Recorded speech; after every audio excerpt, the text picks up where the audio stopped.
পাট্টা প্রদান করা হলো না কেন? সাহেব জবাব চাই, পাট্টা প্রদান করা হলো না কেন? ঘুষ অফিসার জবাব চাই, আবাস যোজনা থেকে বঞ্চিত করার অভিযোগ তুলে বিডিও অফিস ঘেরাও করে তুমুল বিক্ষোভ দেখালেন আদিবাসী সম্প্রদায়ের মানুষজন। ঘণ্টার পর ঘণ্টা ধরে চলে এই বিক্ষোভ। ঘটনাটি পশ্চিম মেদিনীপুর জেলার দাসপুরের। বিক্ষোভকারীদের অভিযোগ, দাসপুর 1 নম্বর ব্লকের অন্তর্গত যে সমস্ত জায়গায় আদিবাসী সম্প্রদায়ের মানুষের বসবাস, সেই সমস্ত জায়গায় সঠিকভাবে সার্ভে করা হয়নি। অযোগ্য ব্যক্তিদের বাড়ি দিয়ে দেওয়া হয়েছে, অথচ আদিবাসী সম্প্রদায়ের যে সকল মানুষরা দুস্থ অসহায়, তাদেরকে আবাস যোজনা থেকে বঞ্চিত করা হয়েছে। সরকারিভাবে পাট্টা প্রদানও করা হয়নি। তাই অবিলম্বে এই সমস্যার সমাধানে বিডিওকে অগ্রণী ভূমিকা রাখার দাবি জানিয়ে আজ তাঁরা বিক্ষোভ দেখান। আমাদের আবাস যোজনা পাইনি, সেই জন্য আর আবাস যোজনা ভূমিহীন মানুষদের পাট্টা প্রদান করেনি, এবং পিএইচই প্রকল্প যেটা আমাদের জল প্রকল্প, সেটা থেকেও আমাদের আদিবাসী মানুষ বঞ্চিত। হ্যাঁ, অথচ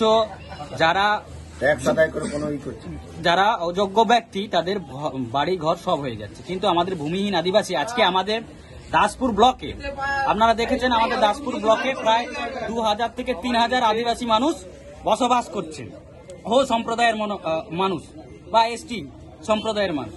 কিন্তু আপনারা যদি সার্ভে করে দেখেন, বা আপনারা যদি দেখেন সার্ভে করে, আমাদের ম্যাক্সিমাম মানুষ কতজন পেয়েছে প্রত্যেকটা আমাদের পোস্তঙ্কা, আপনার 3-2 অঞ্চলের পোস্তঙ্কা জিপিতে বুথে একটা আদিবাসী মানুষ আবাস যোজনার আওতায় নেই। আবার আপনাদের নিজ নাড়া জলে প্রায় 300 নিজ নাড়া জল আপনার জিপিতে 300 আপে আদিবাসী সম্প্রদায়ের মানুষ বসবাস করছে। আবাস যোজনা পেয়েছে মোটামুটি গণাগন্তি 10টি।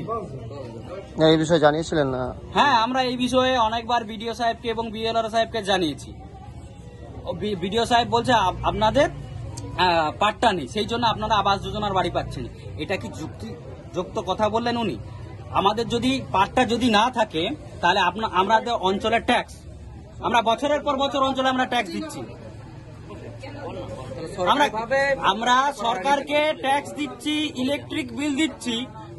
যখন গভর্নমেন্টের বড় প্রকল্প আসছে, আবাস যোজনার মতো প্রকল্প, সেখানে বলছে আপনারা পাওয়ার যোগ্য নয়। ওয়ান বাইট রেস্টুরেন্ট, দেশ জুড়ে 300-রও বেশি স্টোর রয়েছে আমাদের।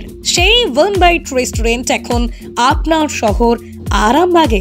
এখানে পাবেন pizza, pasta, burger, sandwich, fried chicken, Indian, Chinese, এছাড়াও আরো অনেক কিছু খাবার। আমাদের স্টোরের বিশেষ আকর্ষণ, সকাল 11টা থেকে বিকেল 4টের মধ্যে টোটাল বিলের উপর থাকছে 10% ছাড়। এছাড়াও জন্মদিন, পার্টি সেলিব্রেশনের জন্য বিশেষ অফার রয়েছে ওয়ান বাইট রেস্টুরেন্টে। আমাদের ঠিকানা আরামবাগ গৌরাটি মোড়, এইচপি পেট্রোল পাম্পের ঠিক বিপরীতে। যোগাযোগ নাম্বার 8293438968।